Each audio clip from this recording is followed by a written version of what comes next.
Le Paris Saint-Germain cherche à se séparer de certains joueurs cet hiver, mais une attaque surprise est en cours sur un joueur prometteur.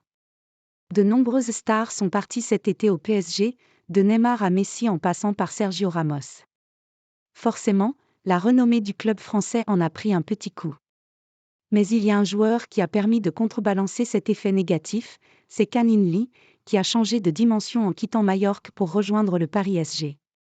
Sa popularité énorme en Asie, et notamment en Corée du Sud, a provoqué un ras de marée dans les boutiques du PSG, qui sont prises d'assaut et voient même le milieu offensif talonner Kylian Mbappé au rang des meilleurs vendeurs de maillots du club francilien. L'Atlético et Valence sur les rangs. Néanmoins, sur le plan sportif, les choses vont moins bien.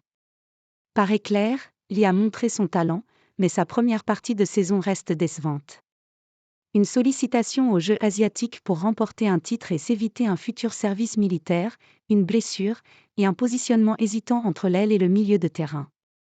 Résultat, 2 buts et 2 passes décisives, et l'impression que le PSG doit recruter au milieu de terrain pour la Ligue des Champions. De quoi renvoyer Lee en Espagne ?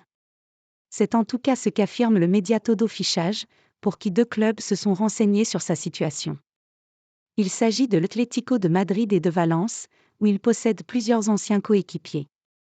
2 destinations possibles en raison, selon le média espagnol, de la volonté du Sud-Coréen de retrouver du temps de jeu après 6 mois compliqués à Paris.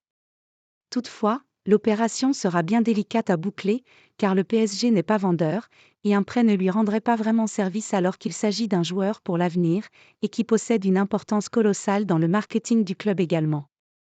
À voir désormais courant janvier si l'Atlético et Valence se montrent insistants, mais un tel départ reste peu envisageable à l'heure actuelle.